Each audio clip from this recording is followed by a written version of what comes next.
प्रभु जीशु ख्रीष्टंकर मधुर नाम समस्त मोर नमस्कार। पिता पुत्र एवं पवित्र आत्मा नाम आपण मानक समस्त आम स्वागत जनावु यही साबात पाठ को। परमेश्वर को धन्यवाद देवा सहित प्रभुंकर दास को मु धन्यवाद दिए जी कि मते सुजोग देइछन्ती साबात स्कूल पाठ शिखाइबा निमंते। तत्सहित आपण माने जेते श्रोता बंधु यही कार्यक्रम रे जोग देइछन्ती आपण मानक बहुत बहुत स्वागतम एवं धन्यवाद जणाइबा को चाहूअछि। कारण प्रभुंको पय आपण माने समय बाहर करिसन्ती एवं प्रभुंकर वाक्य शुणा को आपण माने इच्छुक अटंती।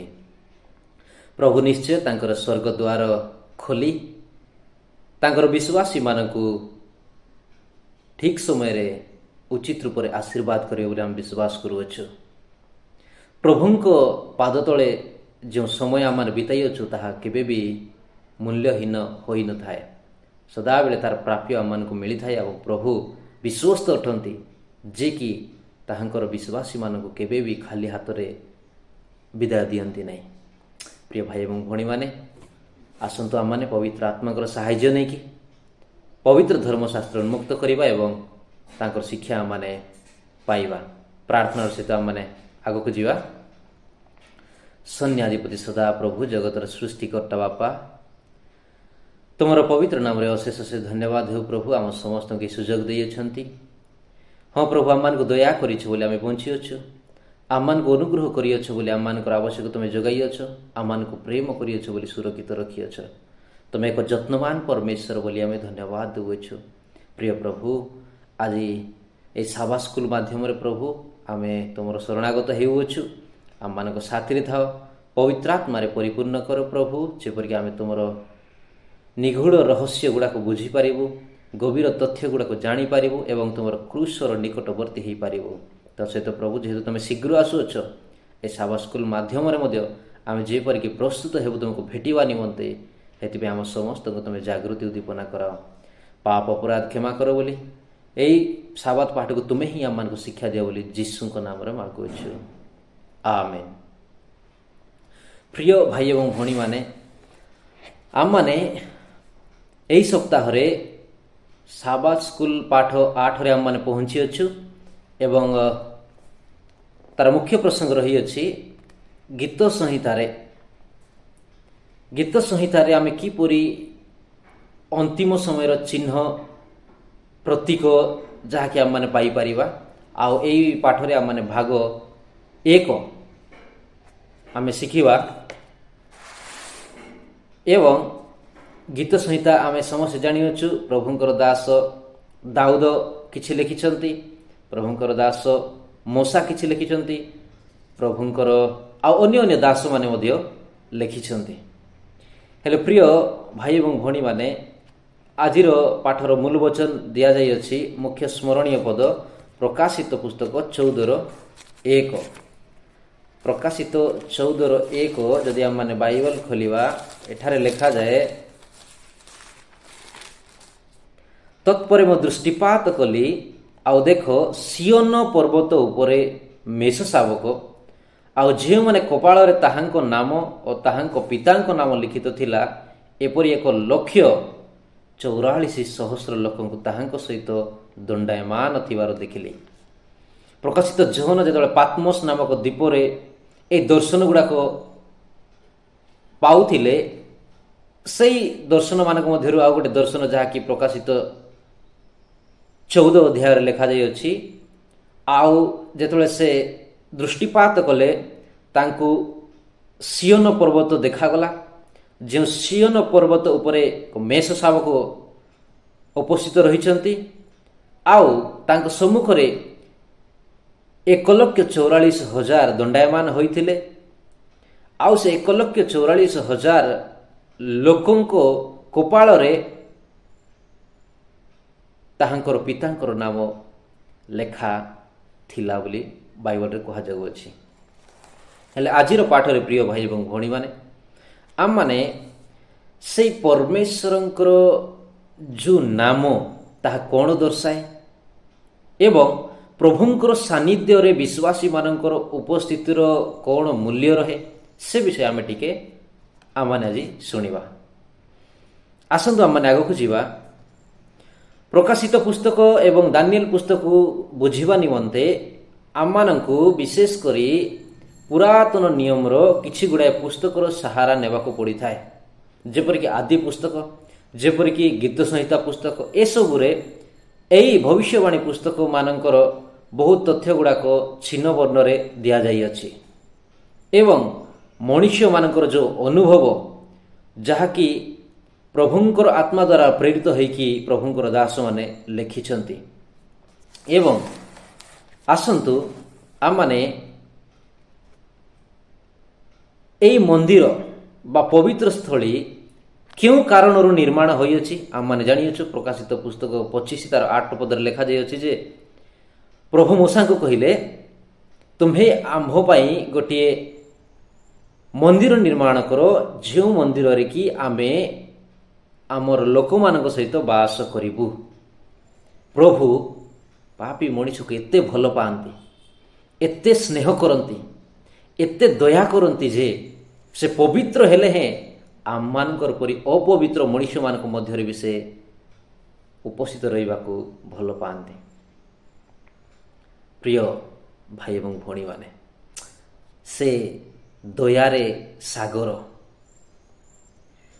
से एक क्षमा देवा परमेश्वर एवं से परमेश्वर आम एते भल पाती जे से त्राणकर्ता, से सृष्टिकर्ता, से स्वर्गीय, से पवित्र, से न्यायवंत परमेश्वर, किंतु आपण मानकर आ मो परी अयोग्य मनुष्य मानक मध्य से तांकर धार्मिकतार यज्ञ करती। ये आउ से आम मान सहित उपवास आम मान सहित बास करने से भल पाती। आज आम निजको टिके पचारिबा परमेश्वर जेतबेले मो सहित रहिबाको एते भल पाउछंती, मो परमेश्वर सानिध्य रे रहिबाको केते भल पाउअछि।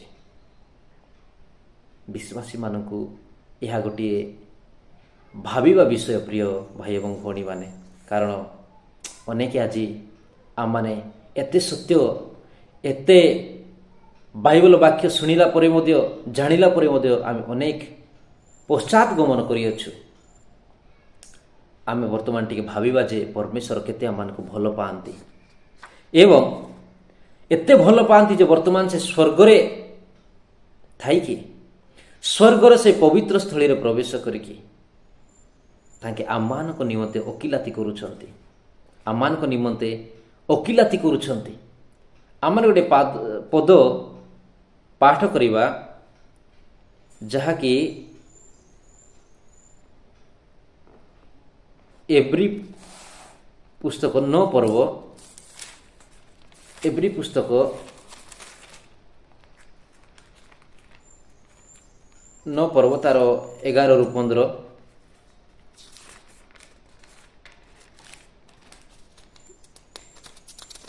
एब्री 9 तार 11 रु 15। किंतु ख्रीष्ट वर्तमान उत्तम उत्तम विषय महाजाजक स्वरूपे उपस्थित होई सृष्टि नु भिन्न अहस्तकृत महत्तर और श्रेष्ठतर तंबू दे जाई छाग और गोवत्स रक्त नुहे मात्र आपण रक्त घेनी एकाथर के महापवित्र स्थान प्रवेश करी अनंत मुक्ति साधन करियछंती।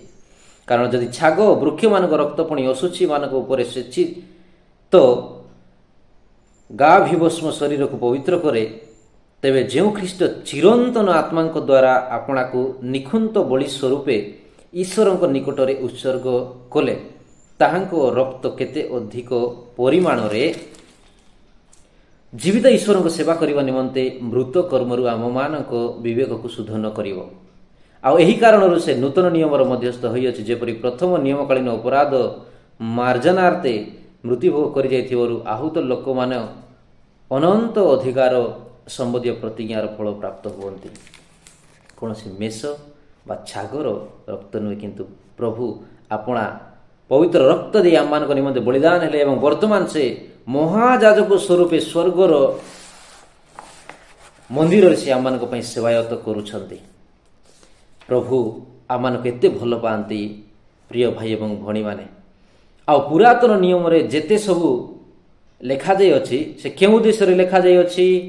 प्रथम कोरिन्थियो 10:11 बहुत ଗୁରୁତ୍ୱପୂର୍ଣ୍ଣ ପଦ ଆମେ ଟିକେ ବାହାର କରି ଦେଖିବା। ପ୍ରଥମ କରନ୍ଥୀୟ 10:11 ଏଠାରେ ଲେଖାଯାଏ,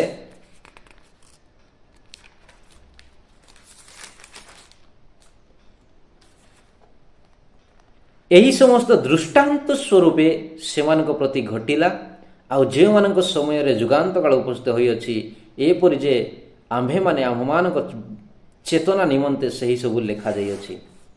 ଦୃଷ୍ଟାନ୍ତ ନିମନ୍ତେ ଏବଂ ଅନ୍ତିମ ସମୟର ବିଶ୍ୱାସୀମାନେ ଯେପରିକି ଚେତନା ପାଇବେ, ସେ ଉଦ୍ଦେଶ୍ୟରେ ଏସବୁ ଲେଖାଯାଇଅଛି।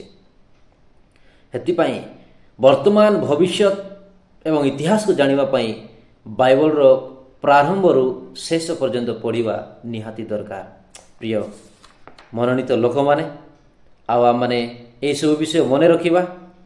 ଆଉ ବାଇବଲରେ ଯାହା ଲେଖାଯାଇଅଛି, ଏ ଚିହ୍ନ ବର୍ଣ୍ଣ ସ୍ୱରୂପେ ପ୍ରଭୁ କିପରି ତାଙ୍କର ଲୋକମାନଙ୍କୁ ଉଦ୍ଧାର କରିବା ନିମନ୍ତେ ପ୍ରୟାସ କରିଛନ୍ତି, କିପରି ସେ କେତେ ତ୍ୟାଗ କରିଛନ୍ତି, କିପରି ସେ କେତେ ସୀମା ଲଙ୍ଘନ କରିଛନ୍ତି, ସେ ବିଷୟ ଆମେ ବାଇବଲର ଏସବୁ ବିଷୟରୁ ଆମେ ପାଇପାରିବା।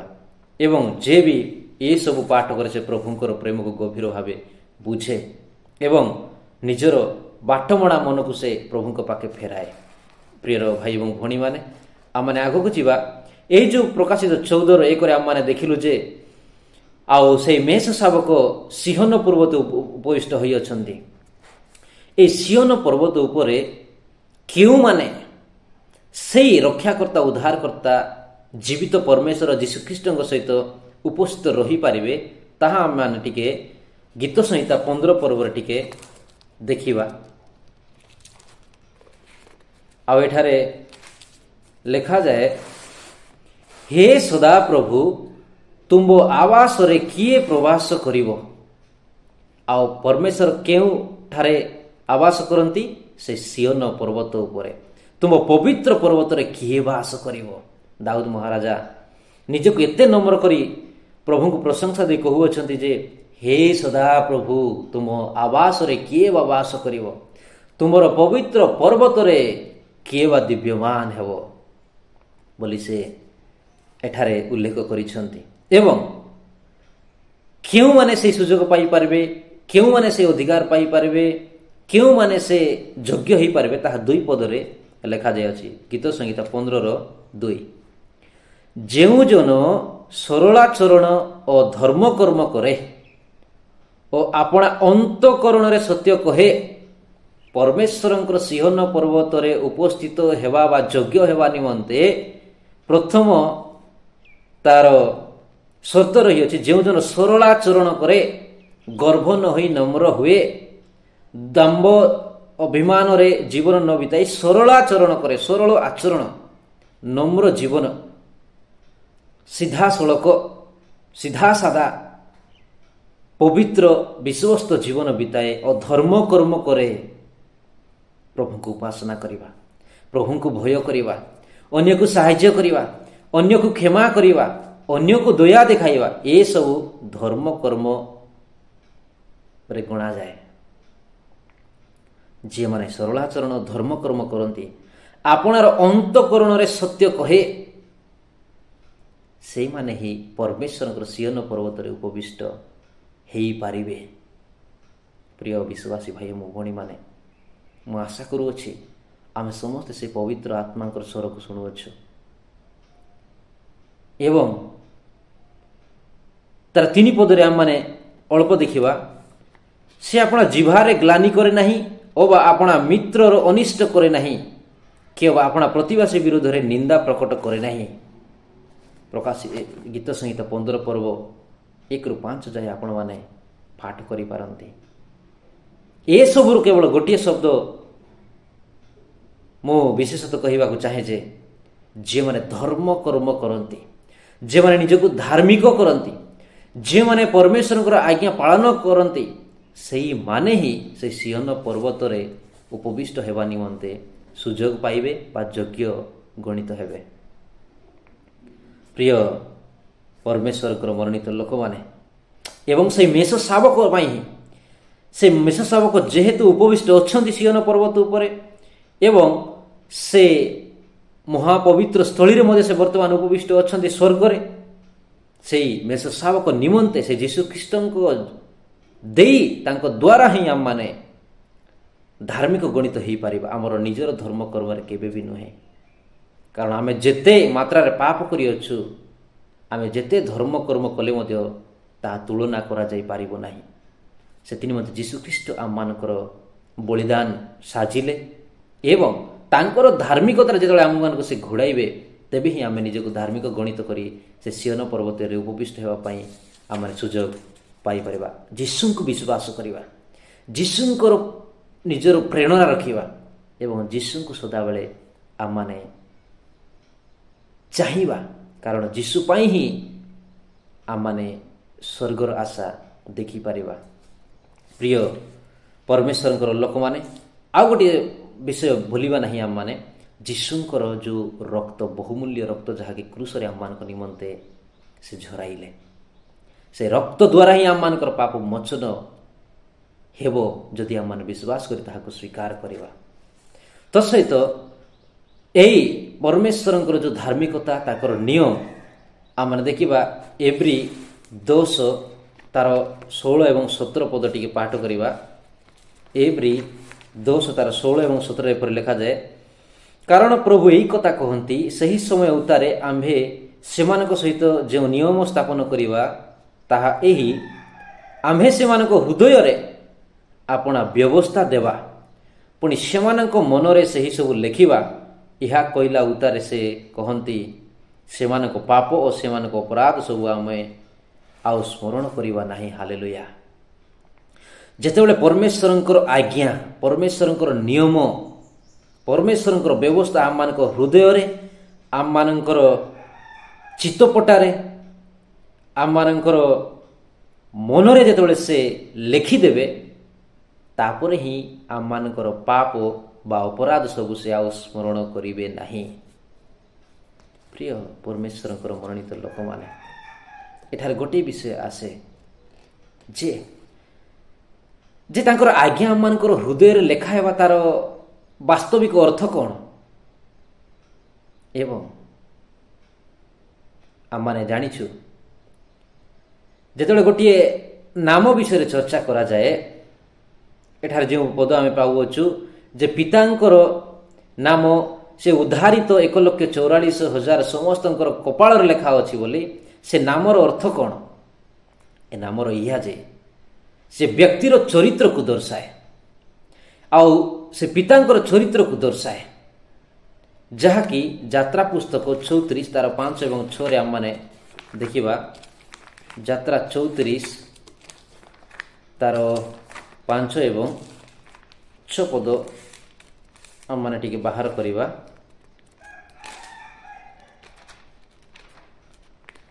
ତାର 34 ତାର 5 ଆଉ 6ରେ ଏପରି ଲେଖାଯାଏ, ତେବେ ସଦାପ୍ରଭୁ ମେଘରେ ଅପହରଣ କରି ସେ ସ୍ଥାନରେ ତାଙ୍କ ସହିତ ଠିଆ ହୋଇ ସଦାପ୍ରଭୁଙ୍କ ନାମ ଘୋଷଣା କଲେ। ତାଙ୍କର ନାମ ଘୋଷଣା କଲେ ମୂଷାଙ୍କୁ। ହେଲେ ସେ ନାମ କ'ଣ ଘୋଷଣା କଲେ? 6 ପଦ। ଆଉ ସଦାପ୍ରଭୁ ତାଙ୍କ ସମ୍ମୁଖ ଦେଇ ଗମନ କରି ଏହା ଘୋଷଣା କଲେ, ସଦାପ୍ରଭୁ ପରମେଶ୍ୱର ସ୍ନେହଶୀଳ, କୃପାମୟ, କ୍ରୋଧରେ ଧୀର, ଦୟା ଓ ସତ୍ୟରେ ପରିପୂର୍ଣ୍ଣ, ସହସ୍ର ସହସ୍ର ପୁରୁଷ ପର୍ଯ୍ୟନ୍ତ ଦୟା ରକ୍ଷାକାରୀ, ଅପରାଧ ଓ ଆଜ୍ଞା ଲଙ୍ଘନ ପାପ କ୍ଷମାକାରୀ, ତଥାପି ନିତାନ୍ତ ତହିଁର ଦଣ୍ଡ ଦାତା, ତୃତୀୟ ଓ ଚତୁର୍ଥ ପୁରୁଷ ପର୍ଯ୍ୟନ୍ତ ପୌତ୍ର ପ୍ରତୀକ ଉପରେ ପ୍ରତିଗୁଣର ଅପରାଧର ପ୍ରତିଫଳ ଦାତା। ଈଶ୍ୱରଙ୍କର ଏହା ଯୀଶୁଖ୍ରୀଷ୍ଟଙ୍କର ଚରିତ୍ର, ପିତାଙ୍କର ଚରିତ୍ର, ଯେଉଁ ଚରିତ୍ର କି ସମ୍ପୂର୍ଣ୍ଣ ପବିତ୍ର ଏବଂ ସେ କୃପାମୟ, ସେ ସ୍ନେହଶୀଳ, ସେ କ୍ରୋଧରେ ଧୀର, ଆଉ ବାକି ଅନେକ ଗୁଡ଼ାଏ ଅଛି। ହେଲେ ଯେଉଁ କପାଳରେ ଲେଖା ହେବ ଯେଉଁ ପିତାଙ୍କର ନାମ, ତାହାର ଅର୍ଥ ଏହା ଯେ ସେଇ ଲୋକମାନେ ପ୍ରଭୁଙ୍କର ଚରିତ୍ରରେ ପରିପୂର୍ଣ୍ଣ ହେବେ। ପ୍ରଭୁ ଯେପରି ଦୟାଳୁ ସେମାନେ ମଧ୍ୟ ଦୟାଳୁ ହେବେ। ପ୍ରଭୁ ଯେପରି ସ୍ନେହଶୀଳ ସେଇ ଲୋକମାନେ ମଧ୍ୟ ସ୍ନେହଶୀଳ ହେବେ। ପ୍ରଭୁ ଯେପରି ପିତାଙ୍କୁ ବିଶ୍ୱସ୍ତ, ସେମାନେ ମଧ୍ୟ ସେଇ ସ୍ୱର୍ଗୀୟ ପିତାଙ୍କୁ ବିଶ୍ୱସ୍ତ ରହିବେ। ପ୍ରଭୁ ଯେପରି ସେମାନଙ୍କୁ କ୍ଷମା ଦେଇଛନ୍ତି, ସେମାନେ ମଧ୍ୟ ଅନ୍ୟକୁ କ୍ଷମା ଦେବେ। ପ୍ରଭୁ ଯେପରି ତ୍ୟାଗ ସେବା କରିଛନ୍ତି, ସେମାନେ ମଧ୍ୟ ତ୍ୟାଗ ସେବା କରିବେ। प्रिय भाई और भौणी माने आम माने ए विषय गुड़ाक मन रखा कारण अनेक आज बाइबल वचन को मत भूल बुझी आम जेपर भूल न बुझा आम सीधा सड़क बुझिकी आम सेठार शिक्षा पाई आम निजर चरित्र को पवित्र रूपे गठन करी प्रभुंकर नाम जेपरिक आम मान कपाल लेखा है से प्रस्तुत हेबा। प्रिय श्रोता बंधु एवं गीत संहिता 5 पर्व को आम टिके देखिबा आउ कौन कौन आम माने मुख्य शिक्षा आम माने पाई परिबा। गीत संहिता 5 रे परि लेखा जाए उद्धार एवं हजि जाइथिबा लोक मानक विषय आम टिके देखिबा। हे सदा प्रभु मो वाक्य रे कर्ण दियो मोहर काकुति विवेचना कर। दाऊद महाराजा परमेश्वर को निवेदन करी प्रार्थना करी कहउछंती हे सदा प्रभु मो प्रार्थना तमे कर्ण दियो। विशेष करी 4 पद आम टिके पाठ करिबा कारण तुम्हें दुष्टतारे संतुष्ट परमेश्वर नुह। प्रभु दुष्ट मान प्रति केवे भी संतुष्ट नुहंती प्रभु दुष्ट मान प्रति केवे भी खुशी नुहंती एवं प्रभु केवे भी पापी मान ठारे से केवे भी संतुष्ट हुवंती नहीं। दुष्टर अन्य नाम होउछि पापी। प्रिय ईश्वरंकर लोक माने मंद तुम संगे प्रवास करिवो नाही। मंद कार्य जो माने करंती बा मंद कार्य केवे भी परमेश्वरंक सहित प्रवास करि पारिबे नाही। ए रूप आम निजक सजा हेबा कारण जीशु बहुत शीघ्र आसुअछंती एवं प्रकाशित 14 पर्व जो 1,44,000 जो उद्धारित लोक मानकर चरित्र रे एई चरित्र गुड़ाक बहुत सम्मिलित अच्छे। हेतिपाई ए सब आम मानकु शिखिबा को पड़े एवं ए सब मन रखिबा को पड़े। 5:11 गोटे पद आम माने पाठ करिबा से सियोन पर्वत किए माने बास करि पारबे से मानकर गुण मात्र तुम्हार शरणागत लोक समस्त आनंद करंतु से माने आनंद सकाशु सर्वदा जयध्वनि करंतु कारण तुम्हें से मानक रक्षा करियछ। आम आज निजर गर्व रे नुहे निजर अभिमान रे नुहे केवल गोटे विषय आम माने आनंद करबा आवश्यक होछि कारण प्रभु आम मानकु रक्षा करियछंती। आमे निजे निजे को केबे भी रक्षा करी नाहु बा करि पारिबा नाही। या आम निजे को स्वीकार करबा को पड़िबो एवं सेई जीशुंक द्वारा जदि आम माने उद्धारित हेबा रक्षा पाइबा ताहा हेले ही आम माने से सियोन पर्वत उपरे उपस्थित बा पहुंचीबा निमंते आम माने योग्य हेई पारिबा। एवं आज पाठ रे शेष भाग को आम अल्प जीवा जे आम मानकर जेहेतु पाप को परमेश्वर क्षमा करिसंती आ स्मरण रे रखिबे नाही बोली कहिसंती एवं आम मानक जेतबेले से प्रेरणा करिसंती जे जाओ जगतर कोणे कोणे वाक्य प्रचार करो बोली शिष्य मानक जो आज्ञा देले से आज्ञा को आम माने आपणाई नेबा एवं से प्रभुंकर प्रेम दया स्नेह क्षमा को आम माने निजे पाई अन्य को भी बांटीबा जेपरी आमे जेपरी उद्धारर आशा रखिछु अन्य माने मते जेपरी उद्धार होई पारिबे। निजे पाप जेपरी क्षमा पाउछु अन्य माने जेपरी क्षमा पाई पारिबे। प्रिय परमेश्वरंकर मनोनीत लोक माने अधिक किछि मु कहिबा को चाहे नाही। आज पाठ को आम ठीक बुझी पारिबा जे से सियोन पर्वत ऊपर जदि आम माने उपविष्ट हेबाकु चाहुअछु मेष शावक सम्मुख रे जदि ठिया हेबाकु चाहुअछु ताहले आम मानक निजर चरित्र को गठन करबा को पड़िबो। आ कि रूपे गठन करबा को पड़िबो निजको पवित्र करबा को हेबो निजको आमे नम्र करबा को हेबो निजको क्षमा पाई कि क्षमा देबा को पड़िबो एवं प्रभुंकर चरित्र परि जदि आम मानकर चरित्र न हेबो ताहले आम माने केबे भी से सियोन पर्वत उपरे उपविष्ट हेई पारिबा नाही। प्रभु आम मानक दया करंतु प्रभु आम मानक सहाय्य करंतु एवं आम निजे निजे को स्वीकार करिबा। आम माने जो आशाहीन बा आम माने धैर्यहरा जो होउछु से विषय को आम जीशु को पाख को नेबा कारण से सदा समय रे आम मानकर अपेक्षा रे अछंती से पुरी आम मानक प्रेम करूछंती जे से आम मानकर कर्ण को आम मानकर प्रार्थना सुनिबा निमंते सदा बेले अपेक्षा रे रखिछंती। प्रिय भाई एवं भौणी माने आम निजे को प्रस्तुत हेबा निजर चरित्र को पवित्र रूपे गठन करिबा जेपरि कि से सियोन पर्वत उपरे आमने जगह पाई परिबा कारण से उद्धारकर्ता बहुत शीघ्र आसुअछंती आउ से विलंब करिवे नाही। ए वाक्य रे प्रभु हम समस्त को प्रचुर भाव में आशीर्वाद करंतु। प्रार्थना करिया। प्रेममय स्वर्गस्थ पिता धन्यवाद देउछु प्रभु ए पाठ द्वारा आम को तमे शिक्षा देइछ उद्दीपना करियछ जागृति कराइछ जे जदि से मेष शावकों सहित जदि आम माने सियोन पर्वत उपरे उपविष्ट होगा चाहूँच ताहेले आम निजर चरित्र को गठन करने आवश्यक। प्रभु आम मैंने पापीय योग्य मनीष आम मानकर पाप क्षमा कर आम मान साहाय्य कर प्रभु जेपरिक आम तुमको भेटी पारिबु एवं तुमर चरित्र परी आम निजर चरित्र को गठन करि पारिबु।